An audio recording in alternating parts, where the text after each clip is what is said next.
with Caleb Colquitt. I don't see the media clamoring to talk to the people who transitioned when they were younger and ruined their lives because of it and now wish that they could go back to their original gender with the body they originally had. And it's not because those people don't exist, because I've met them myself. They're really not that hard to find. For everyone that you have like this, you're going to have just as many on the other side that regret doing so, especially since 80 to 95% of all children that are trans when they're kids grow out of it by the time they reach young adulthood if they aren't transitioned physically. Listen to Tactics with Caleb Colquitt, Thursday nights at 7 on YouTube, Facebook, Twitter, Twitch, and TacticsRadio.com. You're listening to Tactics with Caleb Colquitt. America is divided as ever. How do you talk to your friends and neighbors about politics and religion in a way that doesn't devolve into yelling and pointless arguments? Luckily, Caleb Colquitt hosts the Tactics Podcast on Thursdays at 7 p.m. to teach you how to have thoughtful conversations about the hot-button issues of the day. As a national award-winning debater and gospel minister, Caleb knows how to discuss sensitive topics in a meaningful way. So subscribe to Tactics Radio on YouTube or like Tactics on Facebook, so you can catch every episode and elevate your conversations today. You're listening to Tactics with Caleb Colquitt.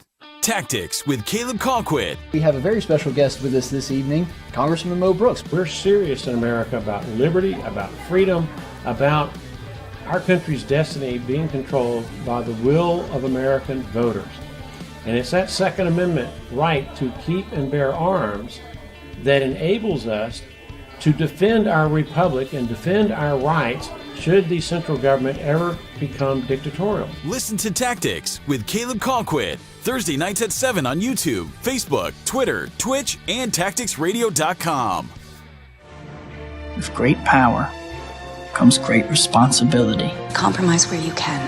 Where you can't, don't. Even if everyone is telling you that something wrong is something right. Even if the whole world is telling you to move. It is your duty to plant yourself like a tree, look them in the eye and say no. You move. Never step onto the battlefield of ideas unprepared. Before you enter the fray, you need a plan. And there's no better place to get one than right here on Tactics with host Caleb Colquitt. The Situation Room goes live now on News Radio 1440. And good evening, everybody. Thank you so much for being with us here on Tactics, where speech isn't violence, tolerance isn't love, and disagreement isn't hate. Thank you for being with us here on the program this evening. Make sure to like and subscribe. And by the way, just so you know, this is just kind of a quick update for you. We're actually on a lot more mediums now. I did a little bit of that, used the long holiday weekend to kind of update some of those things. And so now we're on Twitter, Twitch, Facebook, Periscope, all the mediums we've been on for a long time. But now, especially on the audio side of things, we're also on brand new venues like Pandora and Amazon Music and iHeart and SoundCloud. No, wait, actually, we're not on SoundCloud. That was an old one. But basically, we're on all the venues. So if you're not watching us now, that's really a you problem. I mean, it's not because we're not on enough venues at this point, but thank you so much for being with us, regardless of how you're watching, regardless of how you choose to consume our show. We certainly appreciate you making us a part of your busy day. And as always, here on Tactics, local news takes first priority. And so we're going to go ahead and talk about something that happened here just recently. This isn't just local news in the sense that it's in the state of Alabama. We're actually going super local right here to the capital city in Montgomery, Alabama. This is a graphic that was sent out by the esteemed mayor of our city, Mayor Steven Reed, celebrating Gay Pride Month. That's right. The mayor of Montgomery felt it was appropriate to use resources allocated by the city of the city of Montgomery. Granted, I don't know how much it took, but it took some city resources because this is obviously something that somebody in the graphic design department put together. And for those of you that are just listening on audio, it says, "I am committed to making our city a safer and more inclusive place for our LGBTQ plus community." Has his name on it. It says, "The city of Montgomery stands in solidarity with the LGBTQ plus community." Can't we just switch over to Quilt Bag? I thought that was the better one. And then it says Montgomery celebrates Pride Month, has the official city seal. Here's the thing that I find horribly ironic about this whole thing. You'll notice that the big bold part of that graphic is I'm committed to making our city a safer and more inclusive place. Why not just make the city safer for everyone in general? I mean, don't get me wrong, if there is anything unsafe happening to anybody that's gay, I do want that stopped. I don't want gay people harassed or, violence to fall down upon them. I don't want anybody to be attacking gay people in the streets. Not that I think that that's actually something that happens, at least not that I'm aware of. I mean, I'm not saying that gay people aren't in danger in the city and aren't getting attacked in the streets. I'm just saying that it's happening not because they're gay, but because they're in Montgomery. And so this is a problem with the general populace, not specifically with the gay community. And I'm not saying that gay people have not faced, from time to time, some kind of persecution.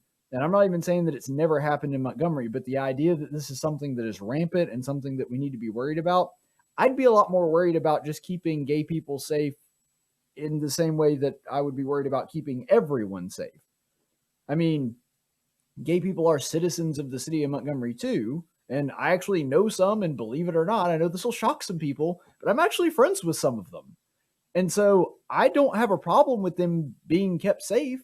I just want everyone kept safe. I think that that is the bigger concern here. And so I think what's going on here is I just wish that we were more concerned about keeping the city safe generally, as opposed to trying to say, well, we really want to make it safer for gay people. Why don't we just make it safer generally?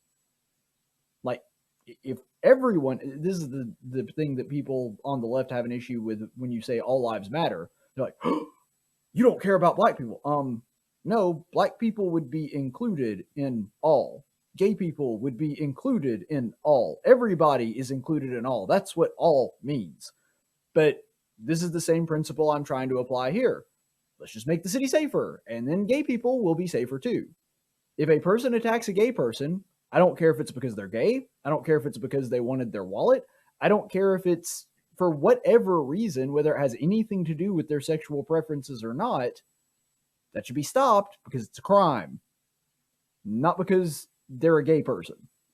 And so the rationale here is kind of faulty. But the thing is, this is never about rationality. This is never about a specifically targeted minority community, because there's no reason for me to believe, based on any statistics or data that I've seen whatsoever, that gay people are specifically being targeted in the city of Montgomery. Now, if they were, of course, I want them protected, but there's no reason for me to think that this is a rampant problem that we need to pay special attention to, specifically because of their sexual preferences, ill-gotten and wrong as they may be. But the thing is, Reed just sees this as a stepping stone into the Cool Kids Club, because everything Mayor Reed does, I've said that everything Governor Kay Ivey does, you can basically tell what she's going to do by following her one political rule, which is stay out of the spotlight as much as possible and don't make waves. Mayor Reed's kind of the same way. You can understand and predict what he is going to do based on his one political philosophy, which is do things to ingratiate yourself to the National Democrat Party. Everything he does to try to appease them, not the people of the city, the DNC. And the reason is because he sees Montgomery and the job of being mayor of Montgomery as merely a stepping stone to bigger and better things. And just like Barack Obama with the city of Chicago, once he steps up to that next level, he will never look back. Oh, he may pay some lip service to it every now and then, and may even occasionally make the photo op to return to the city that he's from. But the idea that we're going to see him make it a point to come back and make sure that the city is doing well, that's just not a reality. And that's the way that Mayor Reed has always been. And that's why he will go out of his way and even ignore his duties as mayor, specifically to try to gain the favor of people at the DNC. That's how the man operates and always has. And if he wants to refute me on that, I've told you before, I've offered him a standing invitation. He can come anytime he wants to. I've got in touch with his office. I've talked to his PR people.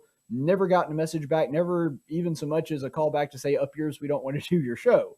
And so when it comes to that, I think that is indicative of the fact that the man just really wants to, that and, a lot of other things, including his behavior.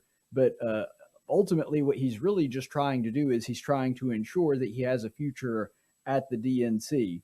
And the thing that I find most disturbing about this whole thing, because of course, as somebody that does not agree with the gay agenda, I would be somebody that would be naturally averse to it, regardless of what form that it took.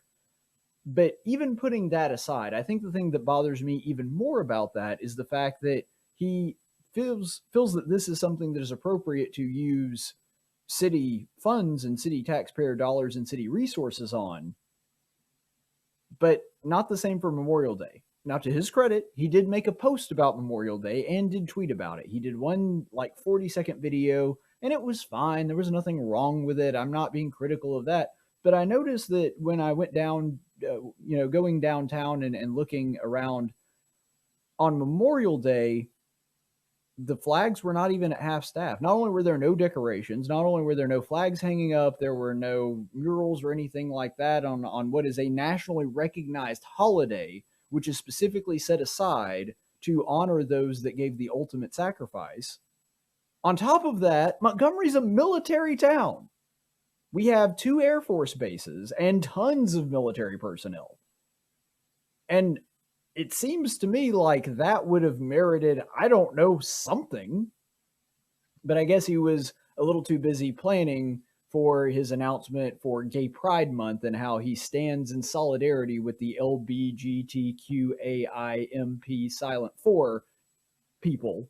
He's more worried about them than he is honoring our fallen heroes that actually fought and bled to preserve our freedoms. By the way, also the freedoms of gay people. Apparently, that is just beyond his ability to do anything for. And what actually I think is a lot worse, because granted, the LGBTQ thing and the Pride Month announcement, does it get under my skin? Sure. But at the end of the day, it is just an internet post. And he did also do an internet post for Memorial Day. Now, I would think that Memorial Day would merit significantly more activity than the gay pride thing would have, especially since that's something that's controversial. Not everybody in the city agrees on it. Memorial Day is far more universal, and it's also something that Montgomery has a specific stake in because we are a military town. But on top of that, to add insult to injury, if you go around downtown, you may notice that the graffiti, and by graffiti, it was sanctioned by the city of Montgomery. The graffiti all over the fountain right there at the plaza, on the road that leads up to the Capitol, that has BLM, Black Lives Matter messaging over that has been up for a year now. So it's been up for an entire year. We can leave up decorations that literally have the name of a terrorist organization that specifically says that they want to bring down the country and destroy the nuclear family. It's perfectly okay to have their names and their logos and their symbolism on our public fountains for over a year, but we can't take the freaking flag and take it down to half-mast for Memorial Day? I think that's a pretty good indication of where Mayor Reed's priorities actually are. And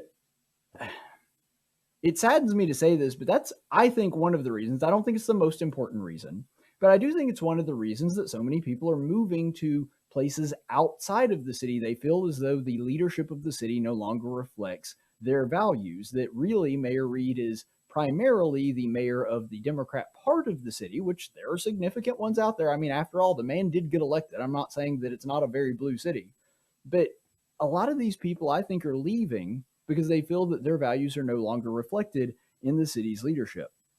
And another thing that I thought about, if Mayor Reed is so inclusive and wants to make sure everybody's included in everything, why stop at Pride Month? I mean, do the other 7 deadly sins get a month to them too? Do we get a gluttony month? Do we get a greed or an envy month?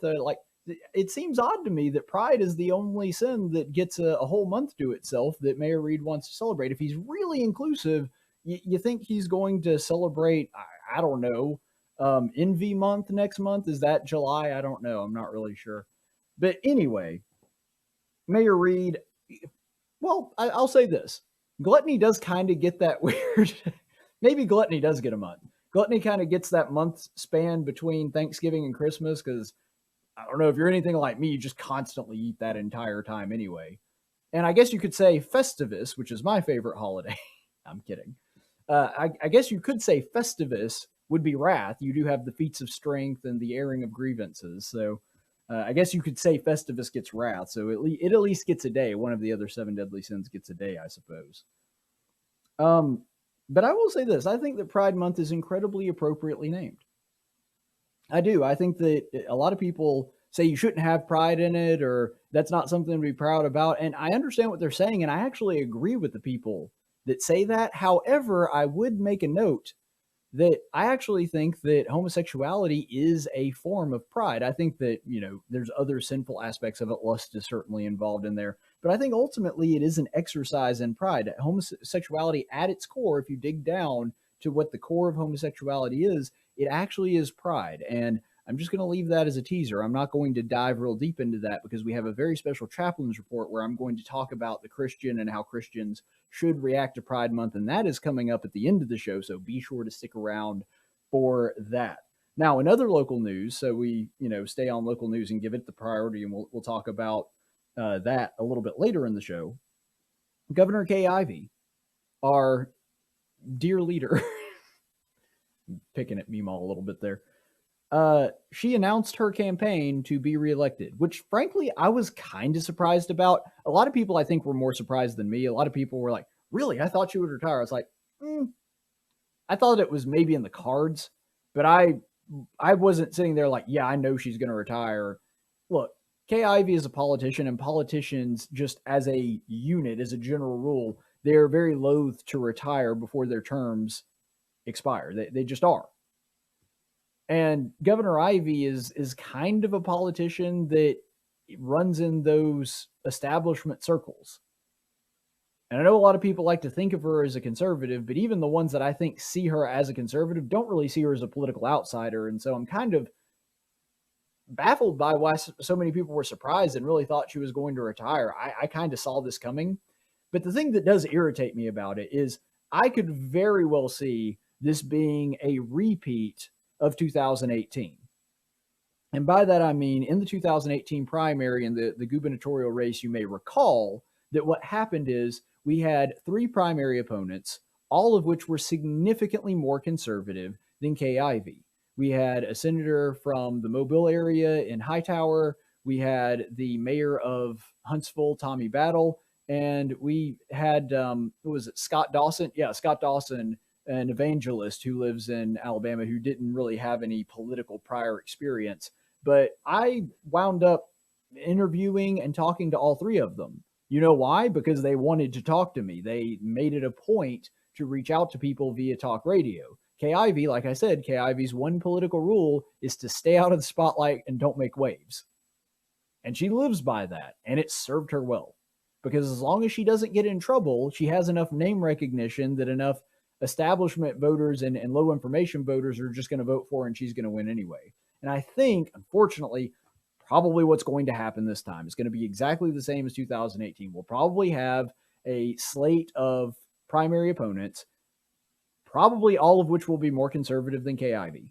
And I want you to understand when I'm saying that. I'm not saying that Kay Ivey is a rhino or a leftist, because she does on rare occasions actually show some conservative bona fides, but it ain't real common. I mean, I think that one of the good things that came out of the pandemic and how Kay Ivey handled that is some of the people that kind of thought of Kay Ivey as a conservative that I had been saying for years, nope, not a conservative. She's very much an establishment Republican and very much in line with just going along to stay in office. She's not somebody that is going to lay it all down and go to the mattresses for a conservative cause. That's just not who she is. A lot of the people that argued with me about that, I think were like, you know what? Caleb actually is right on that. And I hate being right. I wish that I was not right. And to Kay Ivey's credit, she wasn't one of the worst governors when it came to that. And I don't think she's one of the worst governors when it comes to governance in general. But she ain't a conservative and never really has been. She'll occasionally do a conservative thing here or there, but only when it costs her nothing politically. For example, she signed into law the abortion ban. Okay, well, the governor is the chief law enforcement officer in the state of Alabama. They are in charge of Aaliyah. They're in charge of all of the law enforcement in the state. I know the attorney general handles a lot of that, but ultimately the attorney general still answers to the governor. And what has Kay Ivey done to stop the abortion mills and abortion clinics in the state of Alabama, of which I believe there are 11? Nothing. And so, yes, she will sign the bill because she believes it bumps up her conservative street cred. But when it comes to actually doing something conservative that might cost her something politically, she ain't going to lift a finger to do that, gang. Never has been. And when it comes to a new spending bill or a new taxation bill, she ain't never met a spending bill or a new tax that she did not like. And so the idea that Kay Ivey is some kind of committed, dyed-in-the-wool conservative, no, not the case. She is at best a milquetoast Republican. And she'll occasionally do some conservative things, to her credit, but normally not really. And so I'm frustrated by the fact that Kay Ivey is running for re-election, because I think what is going to happen is we're going to see exactly the same thing as 2018. We're going to have a few primary people that try to primary her. They're going to go up and spend everything they've got, going to get way outspent by her, and a whole bunch of low information voters that have no idea who they are going to show up. Kay Ivey is going to win. She is going to win without even needing a runoff. It's going to be a landslide. She's going to get significantly over 50% of the vote, and then she'll be our governor for the next 4 years. That's what I predict is going to happen. Could be wrong, but go back and watch this and see if I'm wrong. I would put down money that I am going to win that bet, unless, barring some kind of health condition happen to her, because, the woman is a cancer patient. That could happen. I'm not saying that won't happen, and God forbid that it would. As a fellow cancer patient, I pray for Kay Ivey on that. But barring something like that, I do not foresee Kay Ivey going anywhere or losing a primary or losing the election. Kay Ivey is going to be our governor for the next 4 years if she is still healthy enough to be able to do that. But in other news, Attorney General Stephen Marshall also said that he's going to be running for re-election, which is no surprise. And in Marshall's case, he's done a dang good job. Now, I am not beyond seeing somebody else that has a good record and wants to be the attorney general and saying, okay, yeah, I could vote for you in the primary. But I genuinely don't know who that would be. I don't have any inkling. I know that Troy King's been just running for random offices, and I know that he really likes being attorney general and has been in the past, and he might try to primary Steve Marshall, but honestly, I don't foresee Troy King doing that. He's already lost to Marshall once. I think that he sees that it would be a big waste of time. And so I think if Troy King does run for anything, he's going to run for something else. And so when it comes to Marshall, I can't think of anybody off the top of my head that could primary Marshall and wind up winning. Maybe I'm wrong on that. I don't know, but I don't see it happening. And so I think that you're going to see the same thing with Kay Ivey. I think that Steve Marshall is probably going to be our attorney general for the next 4 years if he wins it. I don't see him losing in 2022, I guess is the right way to say that. And the truth is, I feel a lot better about Steve Marshall than I do Kay Ivey, because Steve Marshall does occasionally do some actual conservative things. But my biggest beefs with him right now are that maybe it's just from an outsider's perspective looking in, but it doesn't look like he's doing a whole lot to enforce Alabama's gambling laws. And he's been there for 4 years now, so I have a hard time buying the argument that he's biding his time or waiting on something specifically. Maybe he is, I don't know. But that argument and that excuse would be wearing a little bit thin right now. I don't really see how he's been doing that. And there are a lot of people out there right now that don't agree with Alabama's gambling laws. Okay, that's fine. There's a way to change that, and you have to do it at the ballot box. You don't get to make laws and then just choose, we'll not enforce those. And by the way, I like Steve Marshall. He's been on my show several times. I would love to hear his side of the story and have him come on. In fact, I think, coming out with this off the top of my head on the live show, I think I'll give him a call and talk to him about that. Since he's running for re-election, he'll probably be pretty apt to do an interview. And I'm bothered by the fact, too, just like Kay Ivey, that he is not enforcing Alabama's abortion ban. But, I do want to see the other options. But if Steve Marshall winds up being the attorney general for another 4 years, I'm cool with that. I am pretty sanguine about it, honestly. I think that there could be a better candidate. And I guarantee you, if you want to win Caleb Colquitt's vote, not that that's a big deal or anything, but if you want to win Caleb Colquitt's vote and you want to be the attorney general, all you have to do is promise to actually enforce the law, including Alabama's abortion ban, and you're going to go a long way in getting my vote. So that's a pretty good way to, I wouldn't say perfectly guarantee, because you could be for a whole bunch of other stuff that I disagree with. But if you offer that, my ears are going to perk up and I'm going to be pretty apt to listen to you. So if you do want to get my vote for attorney general, I think a lot of conservatives would be interested in that pitch. So if that's the case, I think that would be a good way to go about it. Now, just kind of speaking generally, I wanted to talk, because we've talked very specifically about Pride Month and how some of our elected officials have handled it. But one of the things that is frustrating is that the leftists just bombard you with crap on Pride Month.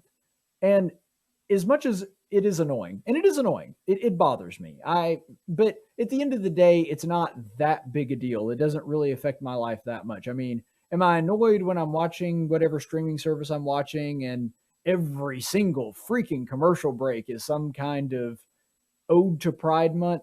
Yeah, it bugs me, but it doesn't ruin my life. I can live with it, and I'm an adult, and I know it's crap. And so it's a little obnoxious, but ads are obnoxious anyway. So it doesn't really affect me all that much. What does get under my skin is when they use Pride Month as an excuse to push their agenda with people that don't know better, that aren't adults like I am. And of course, what I'm talking about is that they use this as an opportunity to push the agenda onto children. And one such example of this comes from Blue's Clues. It's a popular children's show. Now, I was a little too old for Blue's Clues, and my family also didn't have cable. So back when it used to come on Nickelodeon, I didn't see it because I was too old for it, and we didn't have cable anyway. So a lot of people got very upset about this, partly because of nostalgia, and I totally understand that. That's reasonable. A show that you watched as a kid now pushing an evil secularist agenda as opposed to just being entertainment for little kids. I get that, but I don't really have that emotional attachment to it. I have the emotional attachment to the kids and people trying to use this as an excuse to sexualize children. But I'm just saying that the show itself, I really bear no loyalty to. And I think that kind of gives me the advantage of looking at it slightly more objectively than somebody that remembers it fondly. But you have to remember that Blue's Clues is a show that is primarily marketed to children between the ages of 3 and 5. So we're not even talking about like preteens or even, maybe third graders, kids that are a little bit older and can understand a little bit more nuance. No, we're talking about very, very young children, toddlers, and like the post-toddler era before they even go to school. That's the age group that we're talking about when we're talking about Blue's Clues. And this particular episode featured a sing-along by drag performer Nina West, who apparently was a favorite on RuPaul's Drag Race. I don't know, it's some kind of reality show. I did a little research on it. Apparently AOC has been on it, which I thought was weird. AOC has her flaws, but she's not a drag queen, but I guess she was there to endorse them. I don't know. But anyway, so this is a person that is on reality TV and is well known as a drag queen. And so they bring a transvestite onto the cartoon, and that person lends the voice to the cartoon version of themselves being depicted on the show. And you'll see what I'm talking about. Just watch this clip. The character actually goes to a gay pride parade and performs a sing-along for kids to sing with. It's time for a pride parade. Families marching one by one, hurrah, hurrah. Families marching one by one, hurrah, hurrah. This family has 2 mommies. They love each other so proudly, and they all go marching in the big parade. Families marching 2 by 2, hurrah. All right, so before we cut away from this, I want you to notice something, and there's a reason I'm leaving that frozen frame up. You'll notice at the very front of the float that they're at right now, they have a little gay pride flag that also has a clenched fist on it. And if you look at I think that's a rabbit. You look at the rabbit hopping along the side, he's also carrying a flag that has a clenched fist on it. And this is important for a couple of reasons. But as evil and horrific as the gay pride and shoving that down your kids' throats is, and I think that that's the worst of what we're going to look at today. I want to take just a quick second and to look at that flag that has the clenched fist, because this is not merely a moral thing. This is also heavily political, and the clenched fist is actually fantastic evidence for that. Because if you notice that fist flag on the float, that is not an arbitrary symbol. That is something that has been used for a really, really long time, and it is a symbol of socialism. So you're not just getting sexual preferences and homosexuality shoved down your kid's throat if you're having them watch this show. You're also getting a healthy dose of socialism as well. This particular symbol has been a part of socialist lingo and symbology for a really long time. This is an article from National Geographic, and it says one of the earliest known instances of the U.S. In the U.S. of a protester brandishing the raised fist occurred in 1913 when Big Bill Haywood spoke to strikers during the Patterson Silk Strike in New Jersey. Haywood, a founding member of the Union Industrial Workers of the World, preaching working class solidarity across all races and trades. And so that's really important. The Industrial Workers of the World, or what it later became to be known, International Workers of the World, which again became a slogan, International Workers of the World Unite, that whole thing. That has been a rallying cry for socialist dogma for a really long time. This has a very, very old history, and we're not going to go into all the details. That would take way too long and is way beyond the scope. But just to prove my point that this is a socialist symbol, here's a few tidbits of history to help you understand how old and how symbolic this is. So this is as you can see, a clenched fist. It's supposed to be the fist of solidarity from the International Workers of the World. And this particular fist is from the Solidarity newspaper, which was published in June 30, 1917. So you can see they talked about the very first instance of it being 1913. Just 5 years later, this thing was in socialist propaganda pieces as a symbol for the Industrial Workers of the World from 1917. Now, fast forward just a little bit, 1920, Chicago. You can see the clenched fist was used as a symbol there for rallying for, again, the the Industrial Workers of the World. You can see the IWW thing there down in the corner. Fast forward a little forward beyond 1920, because that's 1920 Chicago there. You can see, this is again from that same National Geographic article. You can see those pictures of people doing the clenched fist. And I want you to read the bottom part for the picture on the left. It says, in 1936, a Parisian crowd demonstrates support for the Popular Front, a coalition of socialist, communist, and other fascist organizations. So again, we see socialists that have adopted this symbol. All right, this is several different versions of the clenched fist being used by the Students for a Democratic Society. And you can see that all through the years. Those first two were from the 60s. I think the publication is from maybe the late 60s, early 70s. And you see the iteration of that symbol being used by the Students of Democratic Society over and over again. Now, that may sound benign on its surface, but this is a very radical group. They had ties to the Weather Underground back in the 60s, which was an actual terrorist organization that bombed the Capitol building. And by bombed, I don't mean like what happened on January 6th, where they stormed the Capitol, went in, saw some stuff, put their feet up on a desk and walked out. I mean, they literally blew up part of the Capitol. And people were injured. Like, this is a actual terrorist organization that SDS had ties to. Wildly socialist. And they're using the same symbol. And so this is not something that would be unfamiliar to the left of today either. And then this is something that they're using. They continue to use this symbol even today. You can see on the far left there from the 1960s, that's the Black Panthers doing the clenched fist salute. You can see that they still use it with Black Lives Matter, just from, I believe that one was from last year, the mural with all the clenched fists.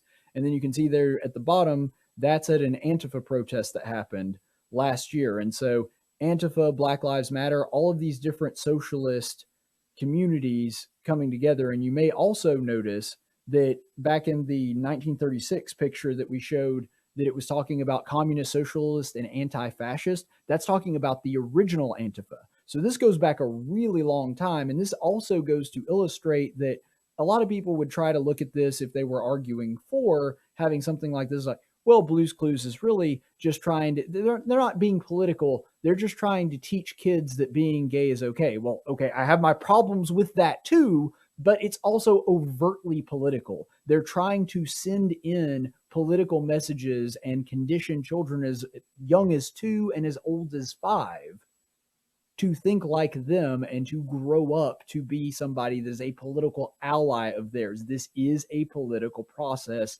Make no mistake. I mean, we would be upset if we saw, for example, a swastika or a sickle and hammer in a kid's show, or at least I would hope that we would.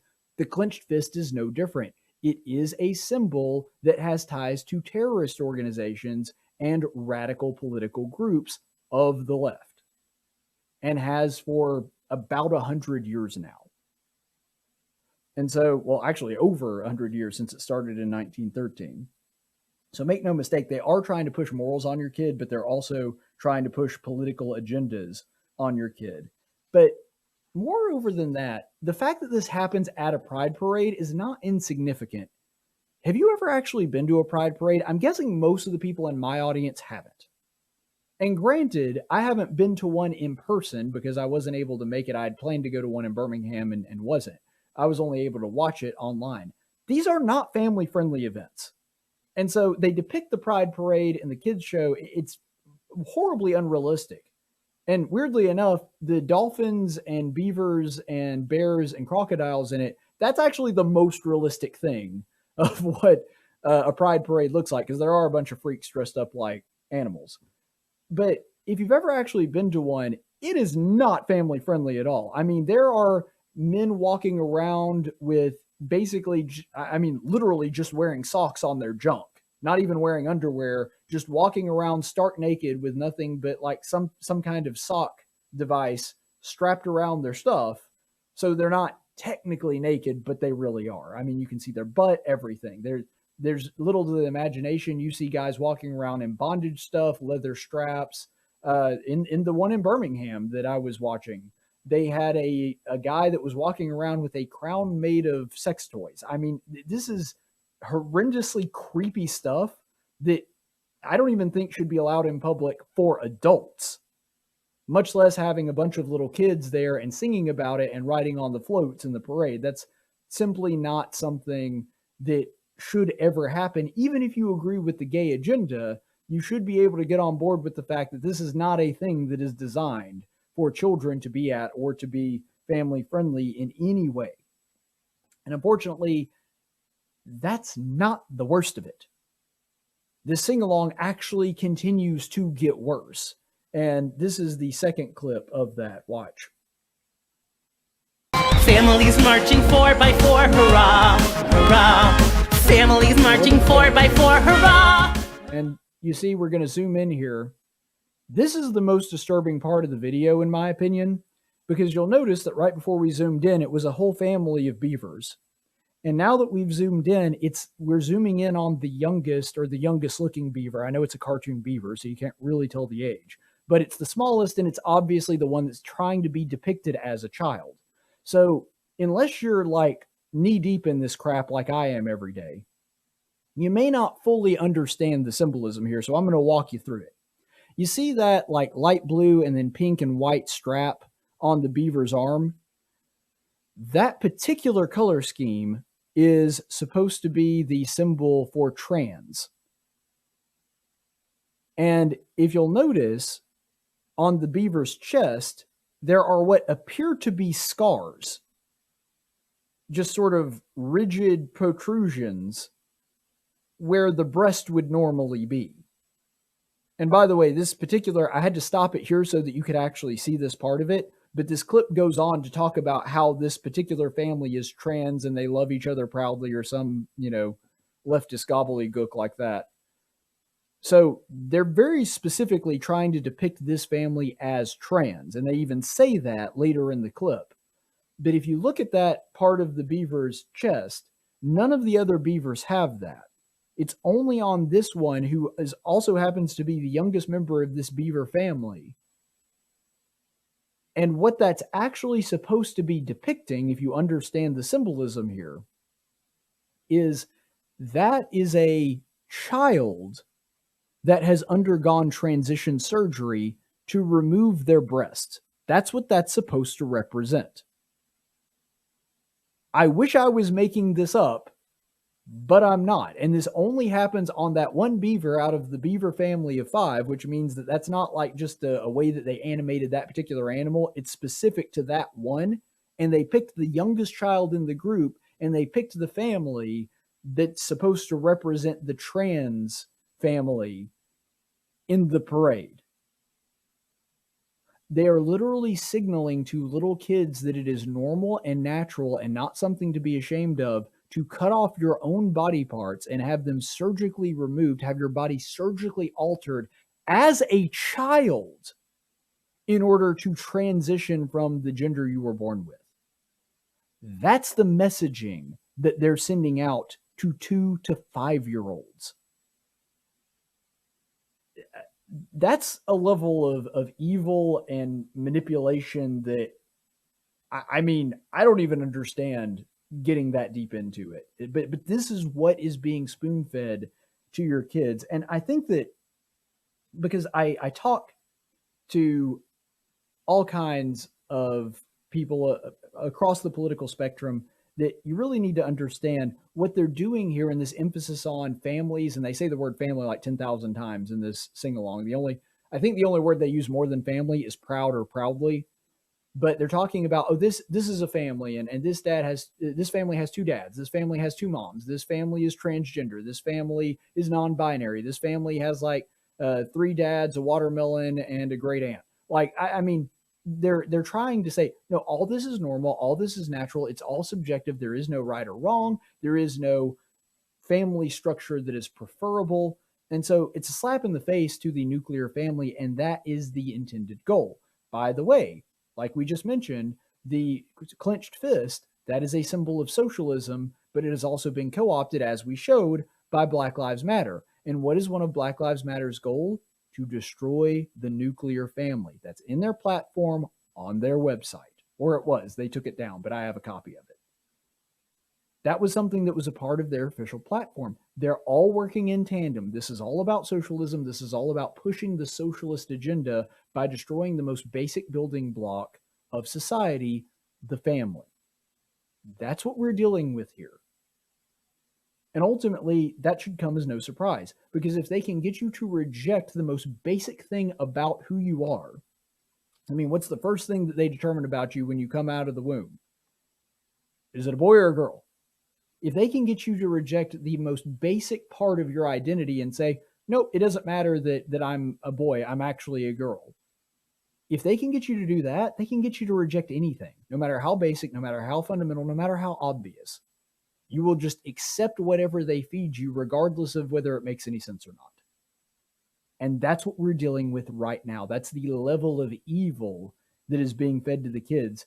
And that's how they're trying to normalize it. And what's really sad about this is this sort of normalization, this kind of trying to make everything feel normal and natural and doing it at a very young age. Do you know who else uses that method? Pedophiles and sex traffickers.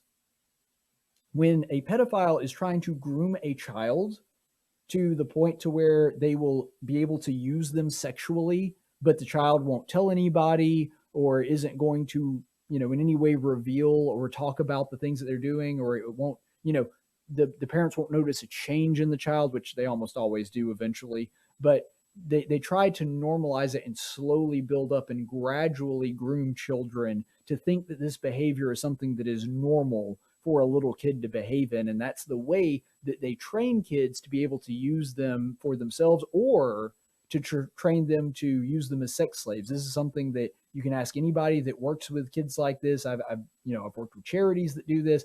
I'm not an expert in it myself, but I've talked to people that do this for a living, that specifically go out and try to free children from sex traffic, that work with the government on doing sting operations like that. And they say the same thing every single time. The way that they do it is they slowly build the kid into where they think this is what's supposed to happen, what's supposed to be normal. And so Blue's Clues trying to normalize this whole thing and be like, oh yeah, having two dads, having two moms, having your breast cut off because you think that you're a boy even though you're a girl. It's all totally normal. It's totally natural. See how proud everybody is. See how happy everybody is. See, it's all fine. Don't worry about it. They're grooming kids through the TV the same way that pedophiles and sex traffickers do. That's what we're dealing with, guys. Make no mistake about it. It's the same kind of thinking. It's the same kind of evil. They're doing it in a way that they themselves may not be abusing it, but they're doing it for their own political purposes, as we've already looked at. And I hear a lot of people on the left that crow and complain and don't understand how a bunch of evangelical Christians, follow me on this one because I'm going somewhere with it.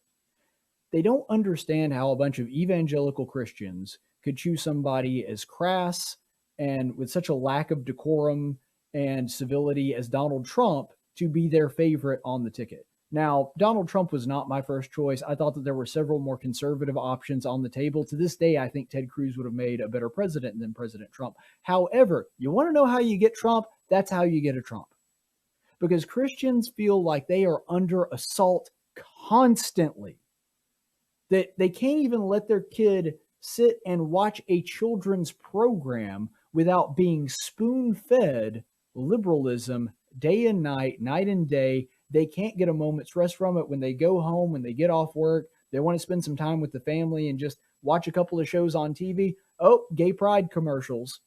And in the show, there's going to be this token gay character, and they're going to have the gay episode or the gay storyline with kids shows like you've got the Beauty and the Beast that has that one gay scene at the end of it. You have rumors now that Frozen 3, Elsa's going to have a girlfriend in it. Like, there is no place that they can go. The new Marvel movie, Eternals, it's supposed to have a trans character in it. I mean, this is a constant thing that they can't get away from. They feel like they're under assault 24 hours a day, 7 days a week, and there's no safe place for them or their family. Like I said, I'm a single guy. I'm a bachelor. It annoys me, but I don't have nearly as much stake in it because I know what's wrong and it's not going to change my mind. But parents feel like they're just trying to do the best that they can to shield their kids from things that might ruin their lives and lead them down self-destructive paths. And they can't do that because even shows targeted at kids as young as 2 years old are shoveling this stuff in their mouth as fast as they can. If you want to know how you got a Trump, that's how you got a Trump. Because for all of his flaws, for all of the problems that I and other conservatives had with him, chiefest among them his moral scruples, do you know what really appealed to voters about him? He was like, I will punch those guys in the mouth. Those guys that are constantly assaulting you, assaulting your family, calling you bigots and racist and homophobes and everything. I'm going to go up and I'm going to pop them right in the mouth. And maybe that wasn't the best reaction from the evangelical community, but that's the reason a whole bunch of them bought into it. And you understand why watching stuff like this. When you see kids shows being like, oh yeah, totally natural to just surgically mutilate yourself for the sake of saying that you're a boy, even if you're a child, and trying to push that agenda and normalize that to little kids. That's why Christians were like, you know what, we're going to go with the guy that just says, yeah, screw him, I'm going right after him. That's part of the reason that happened.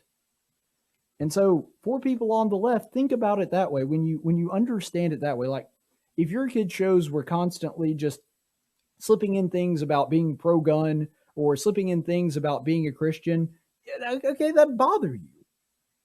And you would understand how you would feel like you couldn't even leave your kids alone to watch TV without you constantly monitoring them. you would get a little bit of a sense of what conservatives go through 24 hours a day, 7 days a week. But sadly, this isn't just something that happens within the realm of homosexuality. It's actually broader than that. Because talking about homosexuality is a form of sexuality. And I would say that the bigger problem, it usually comes in this form. It usually comes in the form of trying to be accepting to homosexuals. But I think that a really real issue that does come up quite a bit is just the general idea that we should be hypersexualizing children. And this is something that the media does quite a bit as well, unfortunately. For example, Monday, a school teacher in Dalton, New York, was showing first graders a sex ed video. And I was going to show a clip of it, but frankly, the only clips that I could show would be the benign ones, the only ones that would actually depict what was actually happening and why it's inappropriate for little kids. I didn't feel comfortable showing on my show. So I'm not actually going to show you a clip of that one.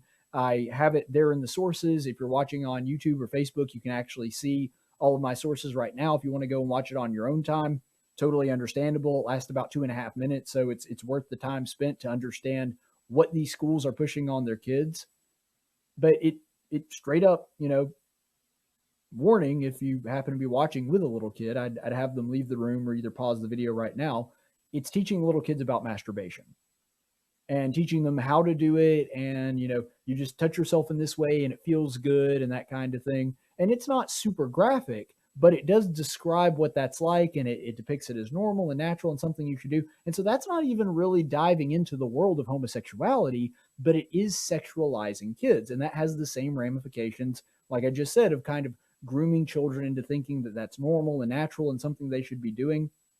Now that has a number of unintended consequences and side effects. But one of them is studies have shown over and over again, when you sexualize a kid before they're ready, they always, when they get to the point that they should actually start thinking about sex, right around the time they become teenagers, they're looking for new experiences, which to a degree is normal and natural. But the problem is, if they've already had those experiences when they were kids, by the time they get to the teenage age, well, they've already done that. And so we want to accelerate it even further. Children that are sexualized before they're ready for it tend to be super sexual afterward because they're constantly seeking out new experiences. And if they've already had most of those experiences, they just continue to go further and further and further. And the problem with that is the younger that it happens, the younger they are when they push their sexuality even further, which means they are even more ill-equipped to handle it. If you're thinking about, even if you think sex before marriage is okay, which of course I don't. I'm a Christian. I believe the Bible teaches against that. I believe that there's all kinds of secular reasons for not doing that either. But suffice it to say, I don't think you should be having sex before marriage. However, even if you don't necessarily believe that, who do you think is more equipped to handle the decision of whether or not I should have sex? An 18-year-old or a 14-year-old? Because if you've basically done everything except actually having intercourse by the time you're 14, that's a long 4-year wait to the point that you get 18 to decide whether or not I should actually be engaging in sex or not. And so that hypersexualization has unintended consequences. Maintaining a child's innocence for as long as possible, and I'm not saying you should never tell them about this stuff, because there does come a point where that stuff is appropriate. It's important to have that conversation. However, you can't jump to the end. You can't go ahead and start them out on that stuff early, because then they'll continue to seek out new experiences, and you have that same problem cropping up over and over again. And unfortunately, this is not even secluded to that one school. This is something that has happened a lot, especially with the pandemic. There were several schools that were even giving links to specific porn sites, which was really disturbing, but they were sending that actually to kids. And it got reported by some of the parents that were overseeing their kids' education while they were homeschooling. They were saying, well, while you're isolated, these are some tips on porn and masturbation and all this stuff. Now, granted, that was teenagers. This is dealing with first graders. But unfortunately, this is happening, and it's happening younger and younger. So if you will go ahead and look at this headline from the U.S. Sun, it says, mortified parents slam a porn literacy class at a $47,000 a year New York private school as an attempt to indoctrinate kids. And so that's just one more example of this. And so far, both of the stories that we've looked at as anecdotes to this have been in New York City. But this is spreading to other school districts. We had I believe it was in Louisiana, we had a similar story. And so that's right here in the Southeast. And so this is coming to their schools. And again, this kind of goes back to what I was saying a second ago. Parents feel like they're under constant assault. They can't send their kids to a private school. They can't send their kids to a public school because we just had two examples of that happening in both a private and a public setting. They can't send they can't let their kids sit down and watch kids programming because it's going to be filled with the socialist agenda and sexuality, sexual themes that they're not ready for, things that the parents don't want to have that conversation or ruin their child's innocence for yet. And so there is no safe place, they feel like. And, I'm generally speaking pretty against safe spaces, but not for kids that aren't adult enough to handle some of those conversations. I mean, schools should be a safe place, and these difficult decisions should be ones that are handled individually by the parents, not corporately in a one-size-fits-all format by the school system. It's the parent's decision ultimately. And I do find it ironic that all these videos that talk about the importance of consent when they're addressing these young people, they don't actually ask the parents if they consent to have this shown to their kids, because those two stories that we just talked about, they didn't tell the parents. Parents found out afterward. And with the Blue's Clues, they didn't announce that this was going to happen beforehand. They just broadcasted, and all the parents that thought that they were leaving their kids in a safe place by letting them watch Blue's Clues found out afterward.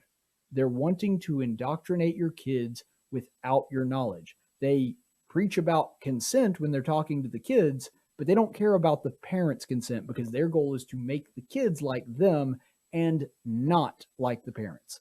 This is Democrat credo. My least favorite president, Woodrow Wilson, when he was the president of Princeton, he said his goal, now granted, this is a college, so he was dealing with adults, but he said his goal as the president of Princeton was to make men as unlike their fathers as he could. This has been a Democrat strategy for over 100 years. It's nothing new. It's just been accelerated, and they continue to do it younger and younger and younger. And ultimately, what this boils down to is the leftists do not see sanctity as a valuable thing. They do not see a child's innocence as something that is worthy of protection. To most leftists, the body is just a playground. And talking about things as though they are sacred or a temple, that's just religious gobbledygook, and they'd rather get rid of it. But there is value in those things, and we've just talked about the dangers of engaging in these things too early. Let kids be kids. Let them be little. Let them be innocent. Let them not worry about sex, because they'll have the rest of their lives to worry about it. Just let them be little kids for a while. That's all we're asking. And don't assume that you know better than the parents when it comes to this stuff. On this idea of hypersexualization, there's a story that my aunt told me that just absolutely broke my heart. She's a bus driver in Kentucky. And she told me she drives a bus for an elementary school. And she says that it's not a terribly uncommon thing for her to catch a second or a third grader watching porn on their phone on the bus.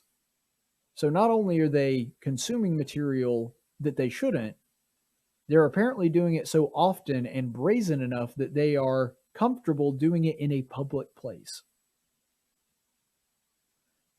We are destroying our children. We are sacrificing them to suit our own goals and our own political needs as a society. And it's disgusting. We should be protecting the most innocent among us, and that is children. The battle for the children is the battle for the future. Now, leftists know that. And that's the reason that they are going after your kids, because they want them to be leftists just like they are. But if you actually care about the child themselves, when you care about their soul, You want to preserve their innocence as long as possible, because childhood is already too short. And shortening it even more than it is now, trying to cut that span off. I mean, we've already seen the left do this over and over again. Hollywood doing that pedophile movie on Netflix was proof enough for that, where they're literally showing an 11-year-old girl's crotch and zooming in on it. And I mean, this world is just, it's depressing because we're so sick with sin and eat up with it. It can feel like there is no hope. But as long as God's people do care about him and try to raise their kids the best that they can, remember, and this is something that gives me a great deal of comfort, that I believe God will be faithful and assist you in that. And he is more powerful than even people that control children's entertainment and are controlling the political narrative. Now, we're going to talk about that a little bit more in the Chaplain's Report at the end of the show. But for now, we're going to take a quick break, and we'll be back in just a little bit on Tactics. Hey, where you going? Champ? Slugger? Hey, cowboy. Where you going? Where you going? I'm going out! Hey everybody, it's Caleb here, and I'm just driving close to Montevallo, Alabama today, but I've had a lot of people ask me about the three maxims of tactics. Speech isn't violence, tolerance isn't love, and disagreement isn't hate. So I thought I might elaborate on one of them, since I have had people asking me for a little more explanation on what those really mean. Now, the first one, speech isn't violence, it's actually kind of making two statements. Because of course it is saying that speech, in other words, the rhetoric in which we engage with one another, is not violence. We can disagree with one another, we can be passionate about our side of the argument, but that doesn't necessarily equate to violence. And even when somebody says something that you really dislike, that really bothers you or offends you, even if they say something that is morally incorrect, it's still not violence. That's the first message that is conveyed by this. But the second part is just as important, maybe even more so, and that is that violence isn't speech. Because it's saying that these two things are not equal, that they are not the same. And so while it's saying speech isn't violence, in other words, the things that you say to a person, even if they are really hurtful, they're still not the same as violence and should not be treated as such. The inverse of that is that violence is also not speech. And I think that this is incredibly appropriate considering what just happened in the Capitol over the past few days. We have to always remember that even though you feel justified or feel that somebody else has done something wrong, that still doesn't justify violence. And really it's saying the same message.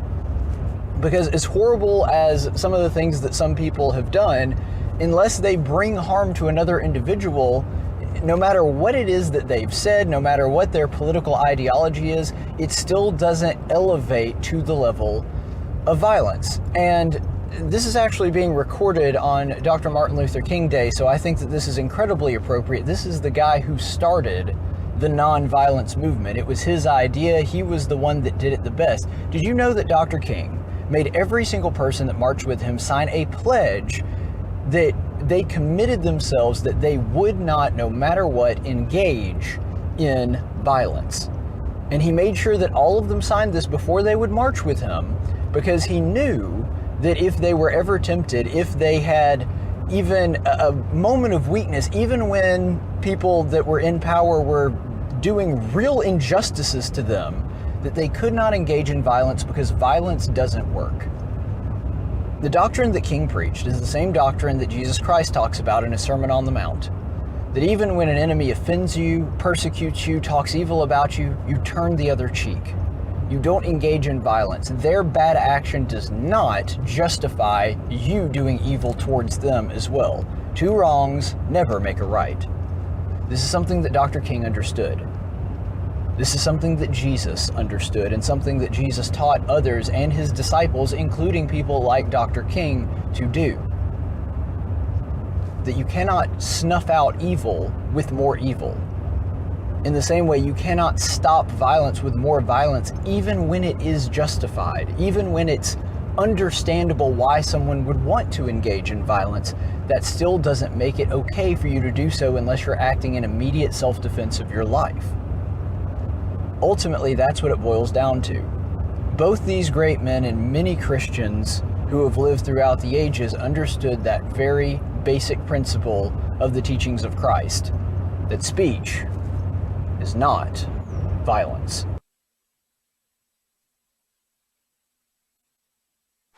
Speech isn't violence. Tolerance isn't love. Disagreement isn't hate. You're listening to Tactics with Caleb Colquitt. If you want to hear more, subscribe to him on YouTube, like him on Facebook, or follow him on Twitter at Tactics Radio. And welcome back, everybody. Thank you so much for being with us here on Tactics, where speech isn't violence, tolerance isn't love, and disagreement isn't hate. Thank you for being here with us on the program. As always, we appreciate you watching and would ask that if you appreciate us, that you hit that subscribe button. If you're on YouTube, ring that little notification bell. Feel free to leave a comment. We like engaging with the audience, and be sure to like the video because that helps me fight off the dark cyber overlords at YouTube.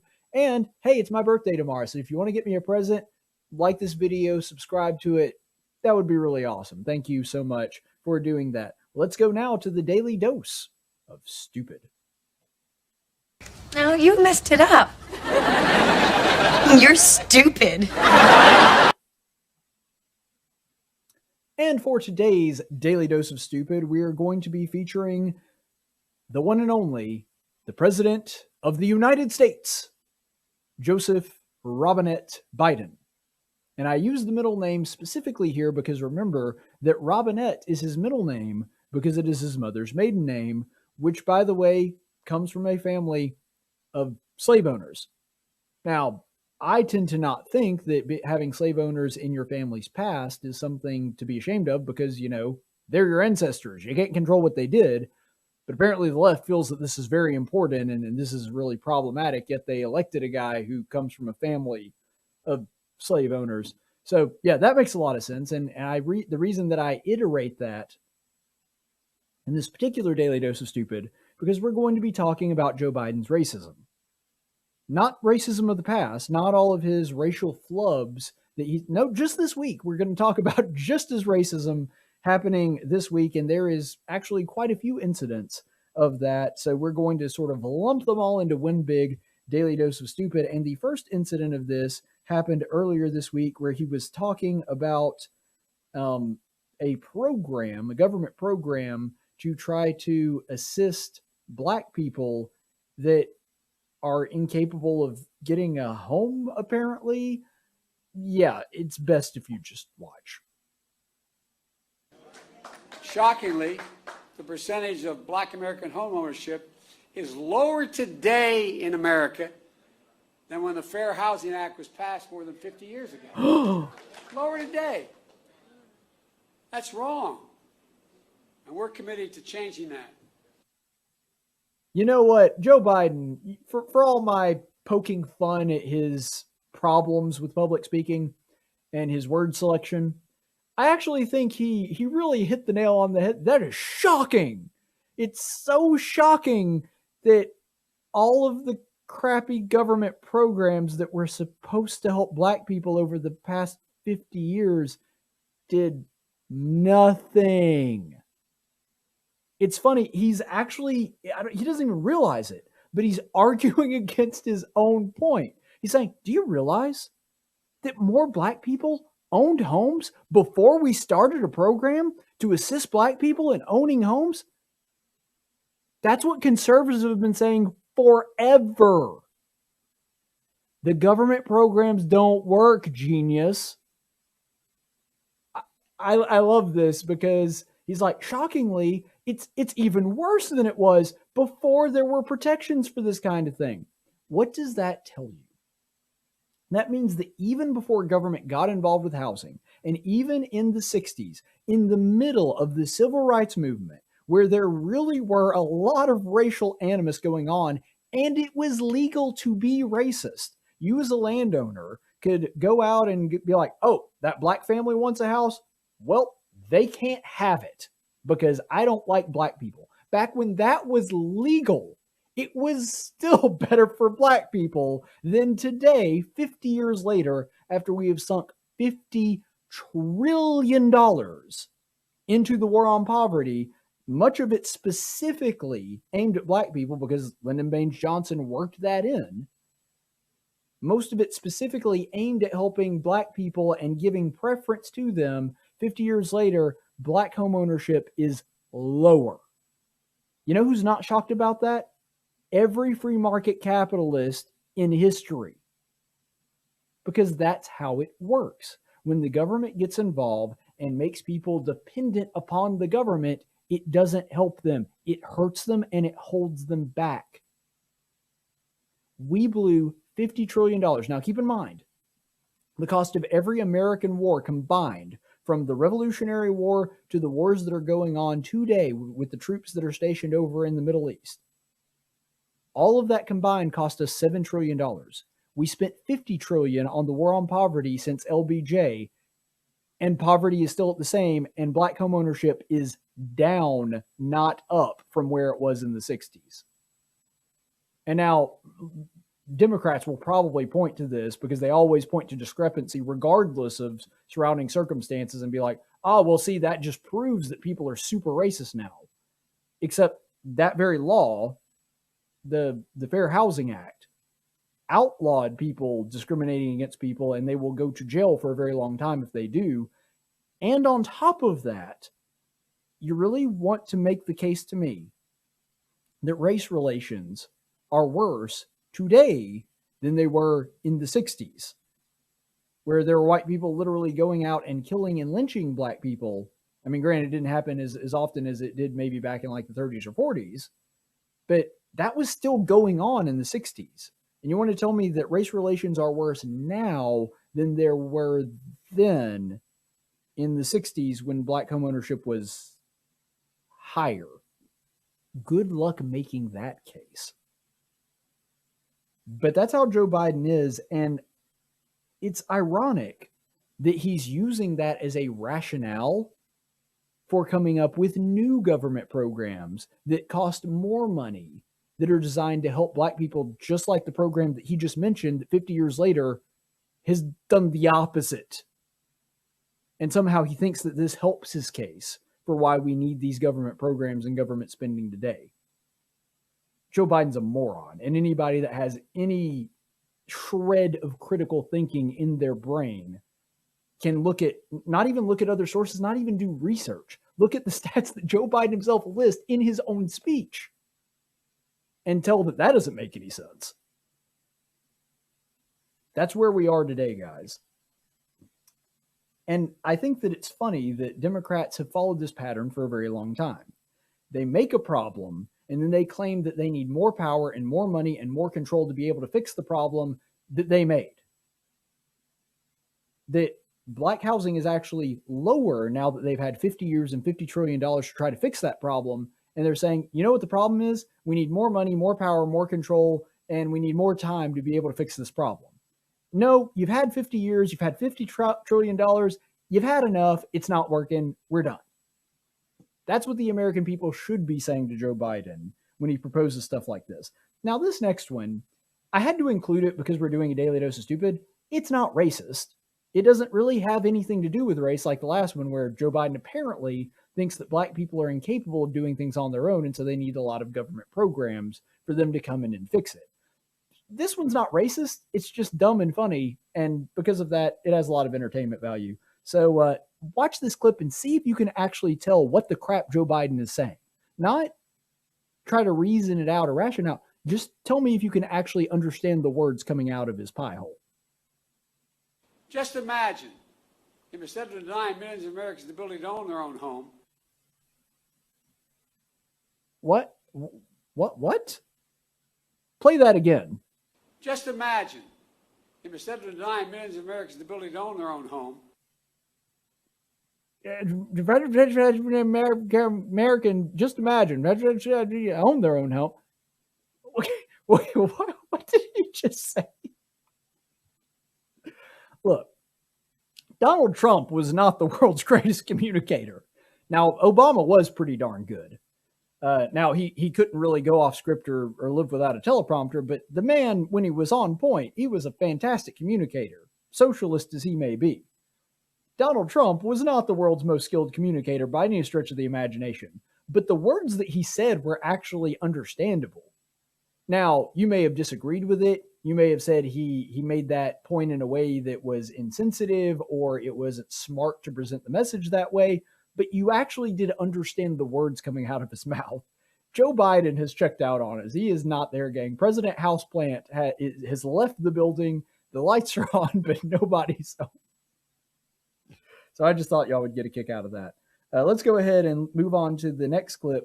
Apparently, Joe Biden doesn't think that black people understand that they need lawyers and accountants if they're going to run a business. The data shows young black entrepreneurs are just as capable of succeeding given the chance as white entrepreneurs are. But they don't have lawyers. They don't have accountants. Really? But they have great ideas. Does anyone doubt this whole nation would be better off from the investments those people make? And I promise you, that's why I set up this National Small Business Administration that's much broader, because they're going to get those loans. I mean, that is incredibly demeaning and racist. He's like, yeah, the thing is, black people, they're just as competent, just as able to succeed, and just as smart and have just as good ideas as white people. But the problem is they just, they don't have lawyers and they don't have accountants. I would think part of being a business person and being competent and being able to conduct business would mean you understand that you have to have accountants and you have to have lawyers. I mean, to me, that would be part of being a good business owner. But you notice he gives no stats, nothing to back up this idea that black business owners just don't have those things. I actually have really good friends that are black business owners that are friends of mine that have even been sponsors of my show. I guarantee you they have lawyers and they have accountants that help them run their business, and they're very successful. Just as successful as their white counterparts. But Joe Biden's rationale for why overall, generally speaking, black people are not as successful as white people is because they don't have lawyers and accountants. I don't think that's the case. And I don't think that he can provide any stat that backs that up. I just think that it's so weird that Biden and the Democrats in general tend to be so racist and think so little of black people, and yet black people overwhelmingly vote for them. You remember when Joe Biden was saying that black people are basically just not smart enough to get voter IDs, and that's the reason that it's unfair, and that's the reason it's voter suppression to require a voter ID when you're going to confirm that someone is a citizen that's supposed to be voting. They're like, yeah, well, black people don't have IDs. Which black people do you know that don't have driver's licenses? I live in Montgomery. We're 70% black. Everybody I know has a driver's license. All of them. Over 16, of course. I don't know any people, black, white, whatever, that don't have driver's licenses.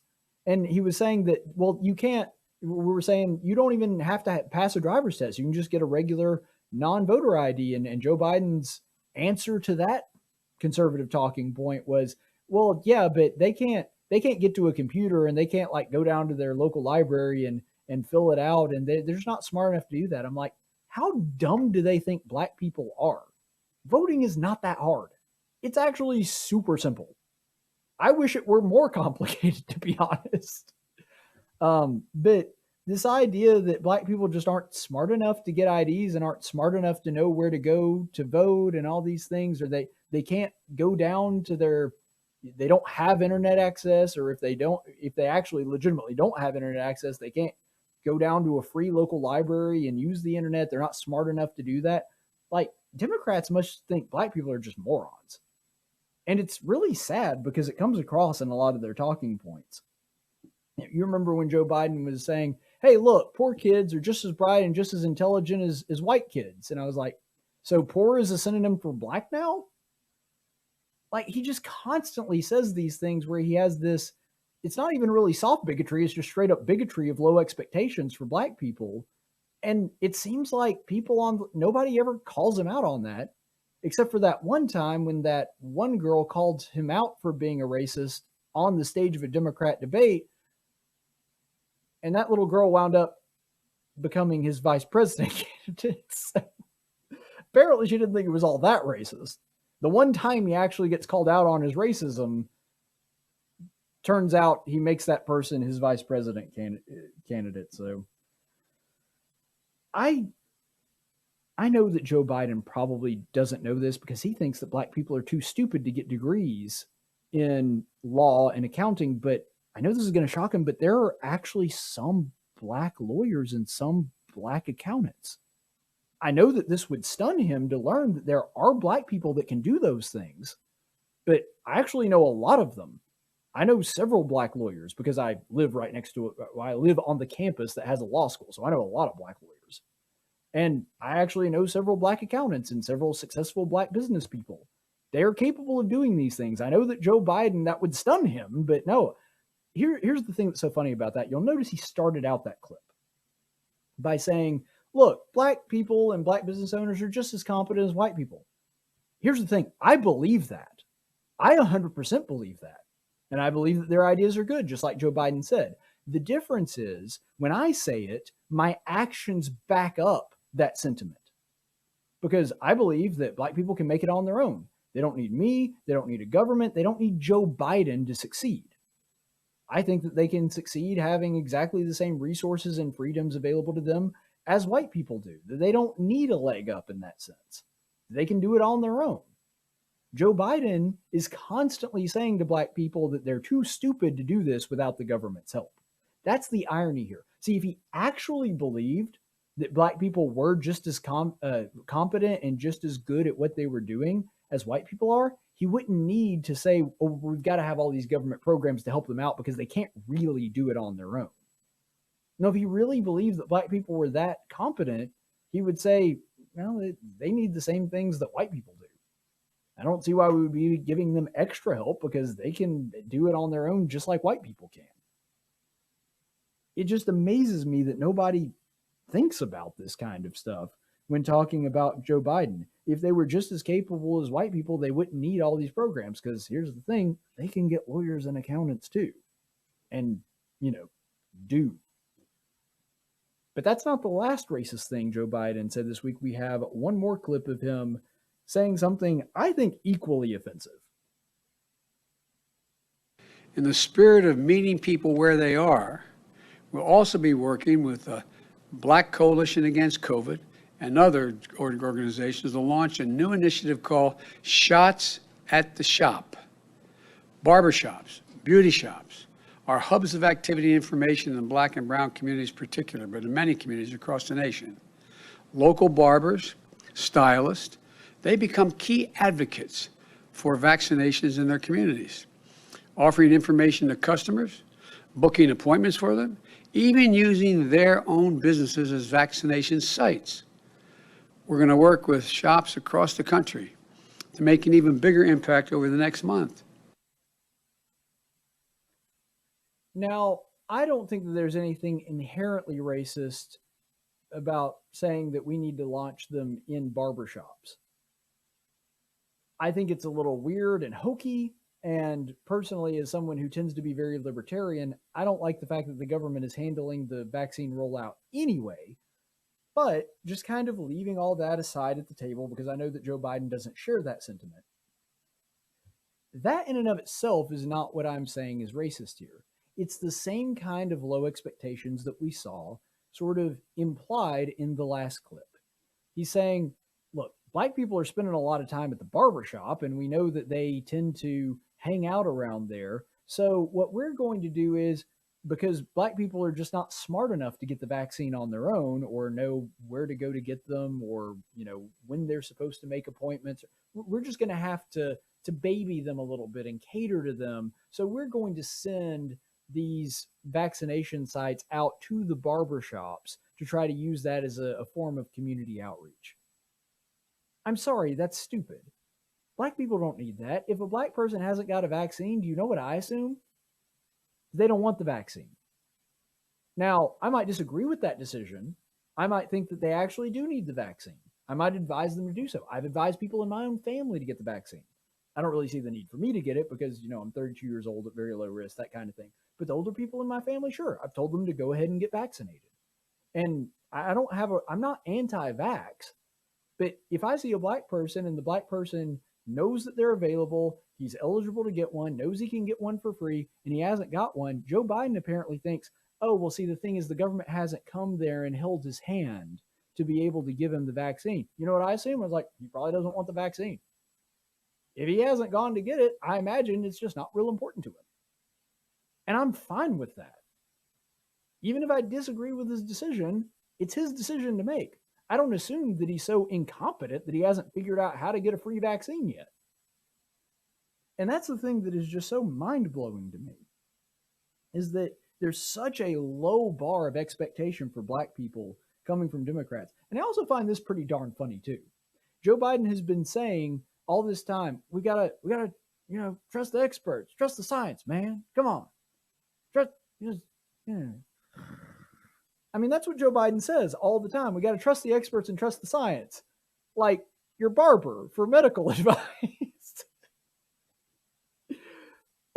It'd be one thing if he was just putting up the stations in there, but you heard him in that speech. He was saying, yeah, barbershops, they're key spaces for information, and we're gonna have barbers telling people about how to get the vaccine. It's like, you sure your barber should be giving you advice on what vaccines and medications to be taking? Kind of feel like they're not really the experts in that particular field. Nothing wrong with talking to your barber, but I don't know that would be the expert that I would go to. It's funny to me because that also confirms, sort of in a roundabout way, what I've been saying about people on the left this entire time, which is when they say expert, they mean person that agrees with me. Because any expert that agrees with them, they're like, listen to the experts. Any expert that disagrees with them, they're like, oh, they're not really an expert. Okay, well, now you've just redefined expert to mean person that agrees with the thing that I believe. Ultimately, I think what this does boil down to is Dems, they really believe that black people need benevolent white people like them in the government to help them out because they just can't do things on their own. They can't make it without them. And so they need the benevolent hand of government, and usually that comes in the form of an old white guy, occasionally an old white woman, but normally an old white guy, to come down there and to lift them up because they can't make it without them. As a conservative and a libertarian and a small government-minded kind of person, I believe, no, black people are just as smart as white people. They can make it with the same things that we do. And I would rather us just not have any government assistance at all, because then I believe that the best ideas would rise to the top. And if that person that has the best ideas happens to be white, fine. If they happen to be black, fine with me too. I don't care. I want the best products at the best price, which is why I like free markets. Because the free market doesn't care what color you are. All it does is reward the person that comes up with the best idea for the best price, period, end of discussion. That's what I want. That's fairness. And the reason that I think that won't hurt the black community is because I believe that black people are just as good at playing the market and have just as good ideas as white people are.